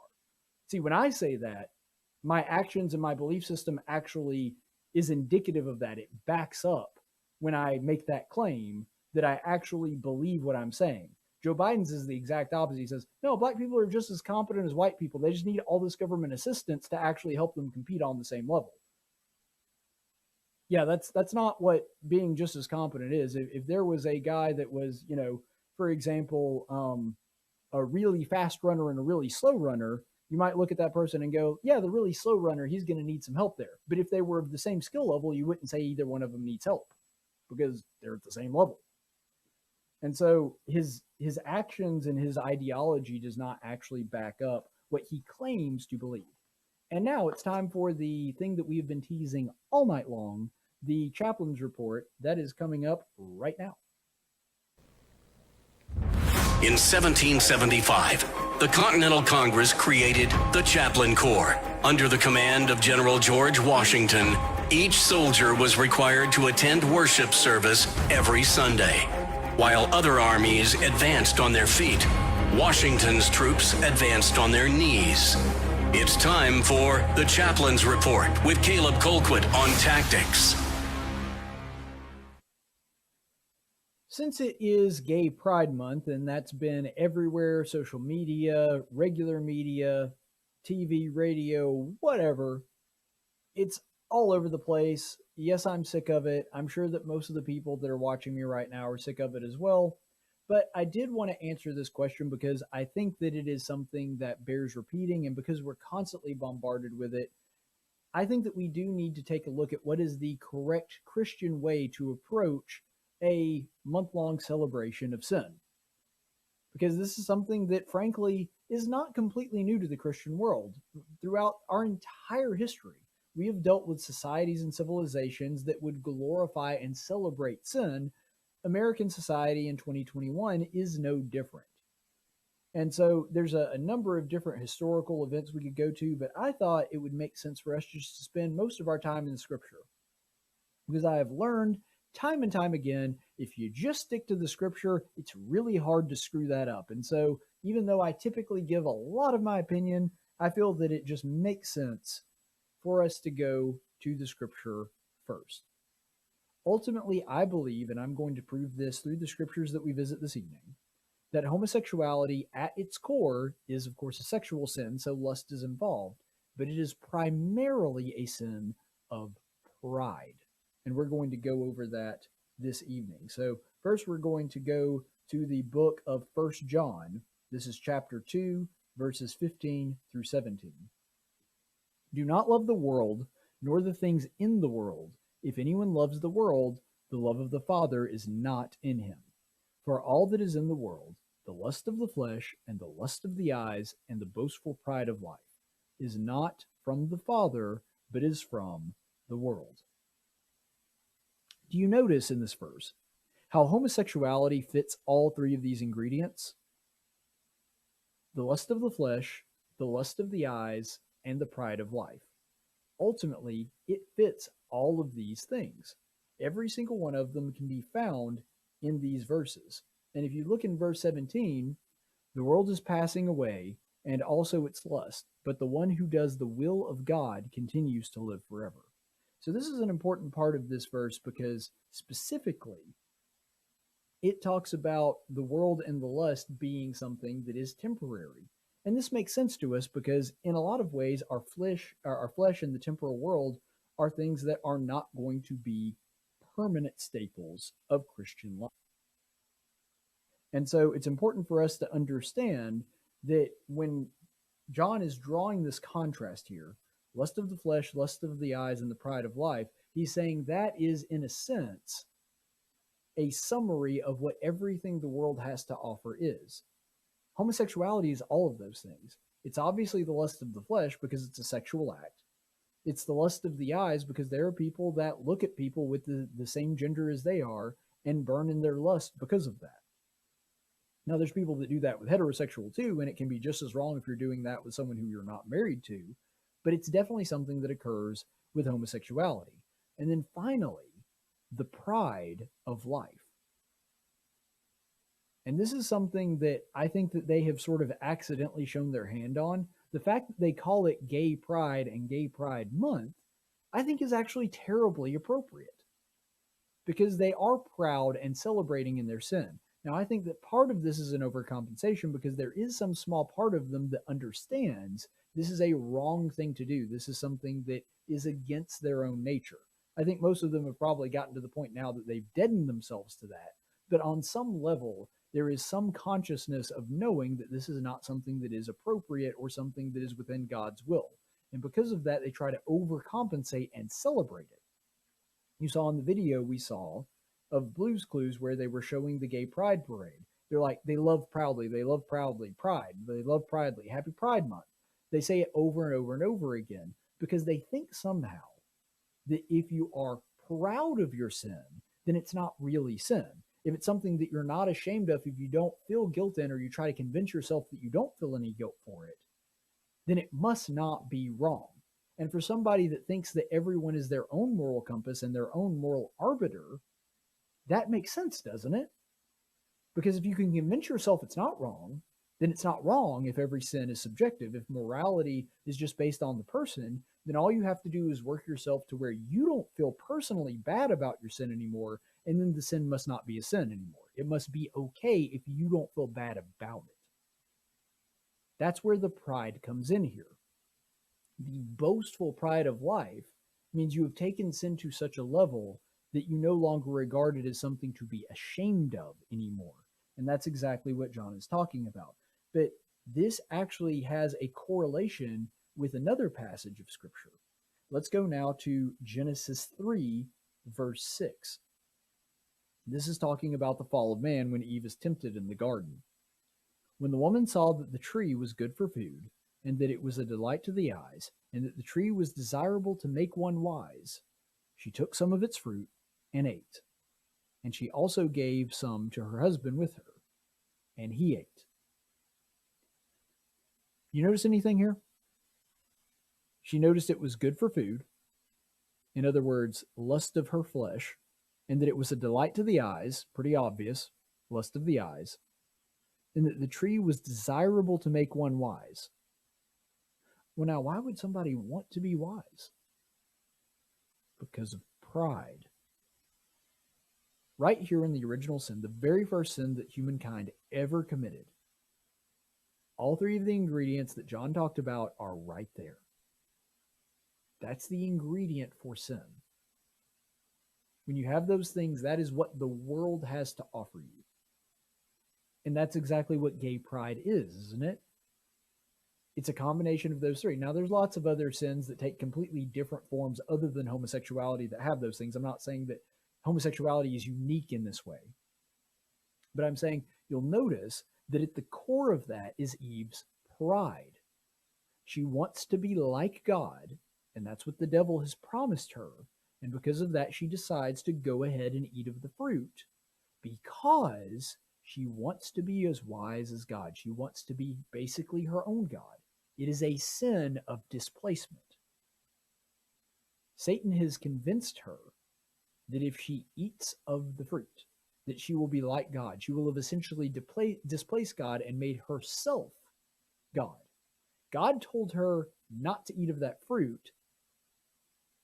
And in her mind, if she partakes of the fruit, she becomes wise as God, and it also means that she is the master of what she gets to do and not do. In her mind, that's how it works. It is a sin of displacement.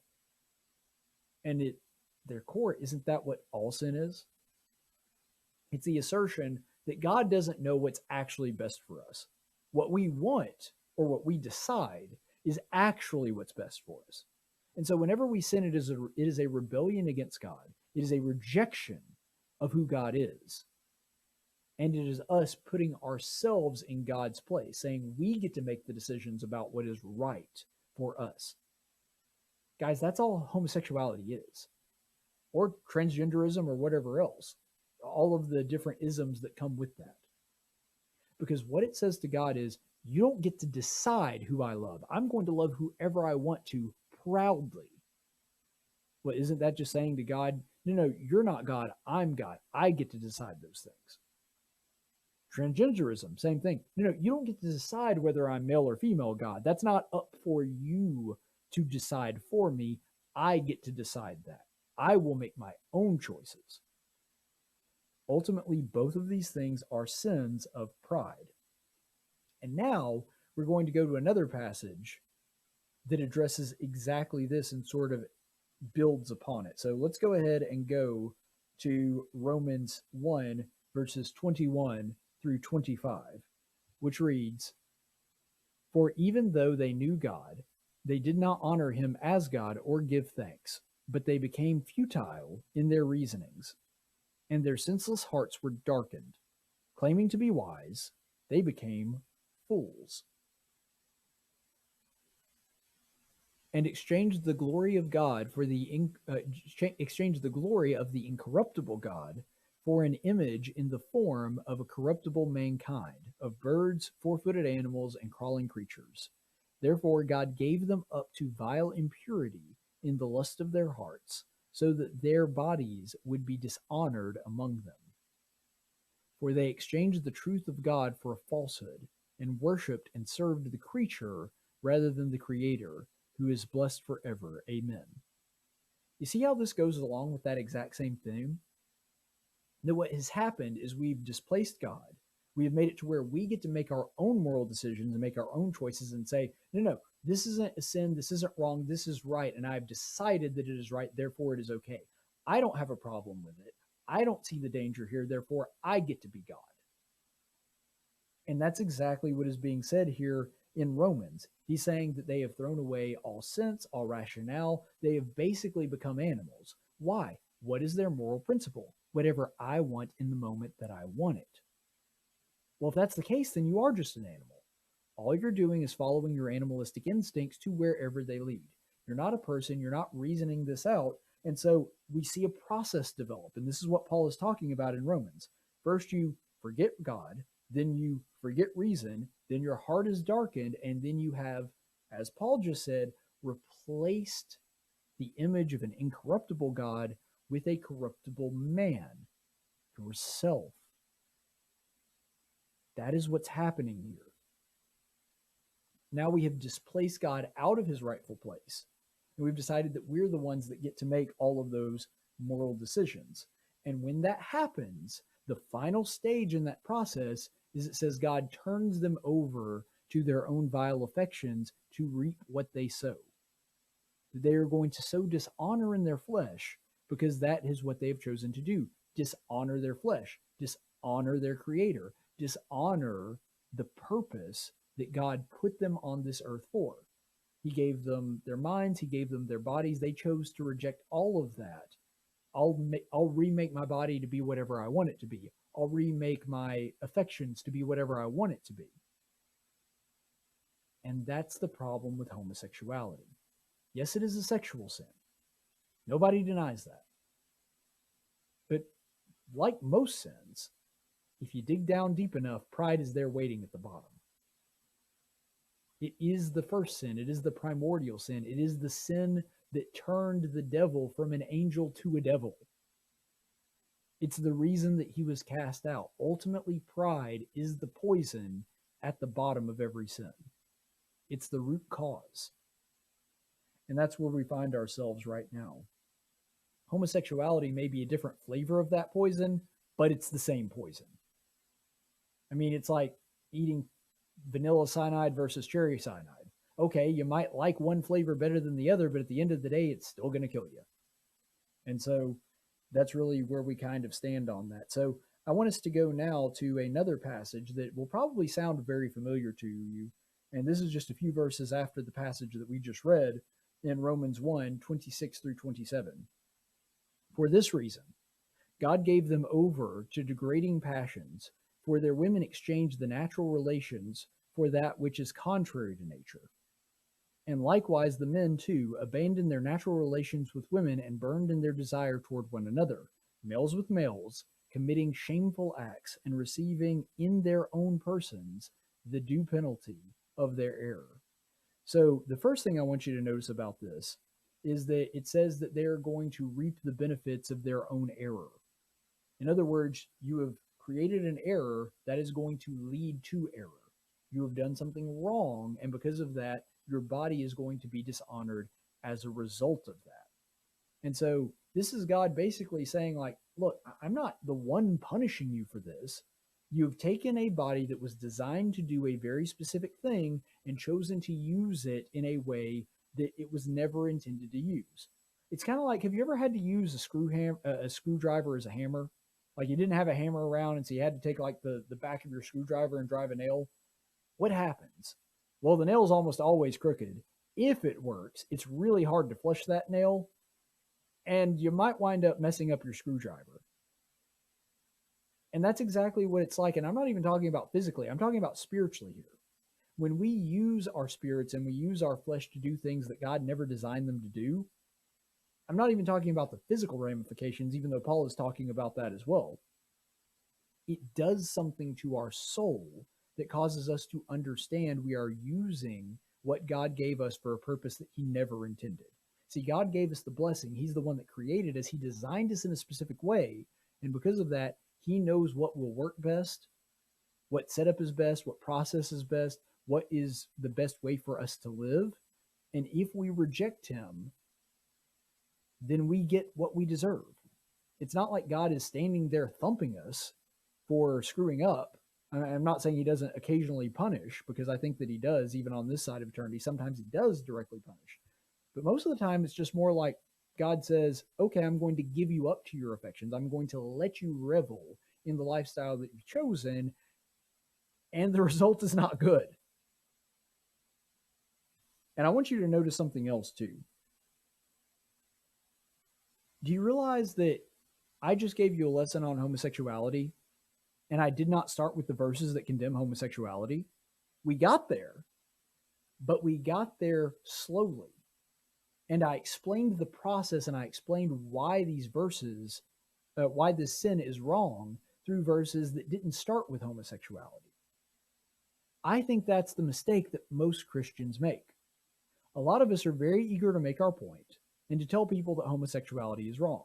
And most of the time we jump to either this passage or one of the passages, for example, in 1 Corinthians 6 or in 1 Timothy 1, where it specifically says homosexuality is bad.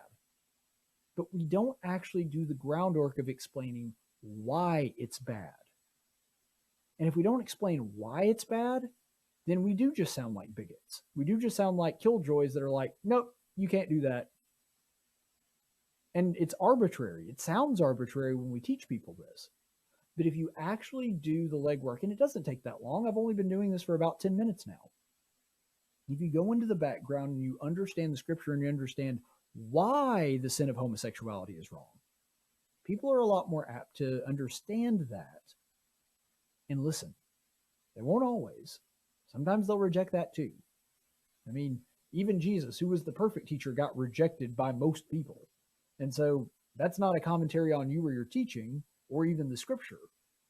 That's just the way that it's going to be most of the time. But if you are willing to put in the time to actually explain to a person why this sin is wrong, it makes a world of difference. It allows them to at least maybe understand a little bit of why you're coming from that standpoint and why you see it the way that you do, and you don't just come off as a killjoy that just has a long list of things that you're not allowed to do.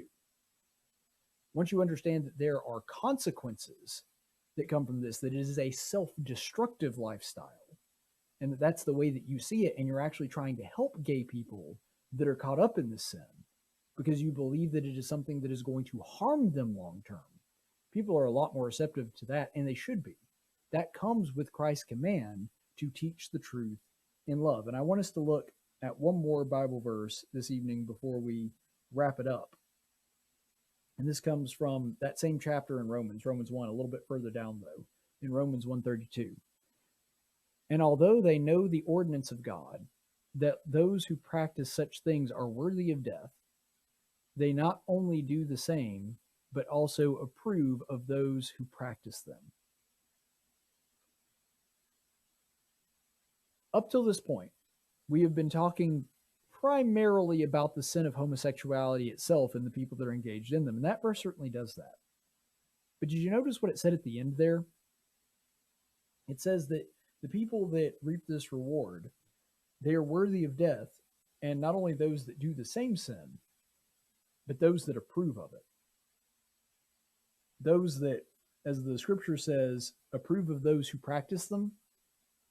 There are a lot of Christians that I think mean well, but because they are so ensconced in this worldly philosophy and worldly thinking, they actually think that they're doing the Christian thing by not judging, even though the Bible never condemns judgment wholesale. It condemns improper judgment, but it doesn't condemn all judgment. But that's a Bible lesson for a different time. They think that the real Christian and loving thing to do is to just not say anything, or to tell people that they approve of what they're doing, because that seems easier, and that seems like it's more the loving thing to do. This is wrong. And that scripture, which it talks about other sins too, and I'm not ignoring those, but it primarily was addressing people that give themselves up to homosexuality. It ends on that note, that sin is worthy of death, and those that endorse it, those that approve of it, that approve of those who engage in that practice, they bear the same sin. And so I understand that it's difficult. I understand it's uncomfortable. Sometimes being a Christian is going to be that way. We're supposed to be at odds with the world. That same chapter that we just looked at said if you're a friend of the world, then you're not on God's side. If in 1 John it said, if you love the world and if you love the things that it offers, the love of the Father is not in you. And so to love the way that God loves, we have to be willing to tell people when they're wrong. We have to be willing to love them enough to tell them the truth, and that this is not a good thing for them to engage in. And if we approve it, then we are guilty of the same sin. If we say, yeah, that's okay, go ahead, you do you, be what you want to be. If you want to be fine, yeah, that's fine. There's nothing wrong with that. If we do that, we're guilty of the same sin. And we are leading them down a path and making them think that God approves of that decision, which is something that we cannot do as Christians. And this is something that I do think that we genuinely need to consider in our relations with other people. Now, I'm not saying we need to browbeat people. I don't think that we constantly need to just be a bullhorn that's always saying homosexuality is a sin, even though it is. And I do think that we need to address that. And we need to tell people if we find them engaged in that. But ultimately, I don't think that browbeating people is a productive way to handle that. But I also don't think that being silent is something that we can do and still be Christians. And so, handle it with love and grace and try to do exactly what I did, which is explain the basis and the reason why homosexuality is wrong, not just the fact that God says it's bad. But also don't remain silent either. And don't act like you endorse it, because the Christians or the so-called Christians that are endorsing this sin, they're guilty of the same sin. Don't put yourself in that situation. Don't put yourself in that boat. And we've talked a lot about how homosexuality at its core is pride. What's the antidote to pride? Humility. That's what we're called to do. Because humility leads us to admit that we are incapable of making those decisions. It leads us to admit that we are not strong enough or mature enough on our own without God's help and his favor to make the decision of what is right and what is wrong. It leads us to seek out God's help and aid when it comes to these matters. When it's difficult to talk to somebody about this, God helps us with that too if we are humble and we ask for it. And so humility is the cure to this sin because pride is at its core. And if you are somebody that has those kinds of attractions, humility also leads you to say, look, God's the one that made me. He knows me better than I do, and he knows what lifestyle is going to ultimately make me better or ultimately make me worse. And I trust him enough, and I'm humble enough to understand that I don't have all the answers to believe that he does. That's where humility leads. If you want the antidote to that and pretty much every other sin, it boils down to humility. Because it will lead us to make those decisions. And it also will remind us that other people don't get to make that decision either. That if we're humble enough to say, look, I'm a human, and that kind of decision is above my pay grade, we'll also say that for other people as well. We'll be humble enough to say, look, God says that this is wrong, and he's higher than us. His ways are higher than our ways. And so if he says that it's not okay, there must be a good reason for that. Ultimately, I think that I could sum up this entire lesson in 3 little words. Tolerance is love. Stay the course, friends. In 1770. Thank you for listening to the Tactics Podcast. Tactics is a production of Not Ashamed Media. Any opinions expressed on this program are those of the host and do not necessarily reflect the opinions of our business partners or sponsors. Graphics by Jessica Dawson. Video production by Jackson Dean. Broadcast studio provided by Faulkner University. Location studio provided by Del Reyta Church of Christ. Copyright 2021.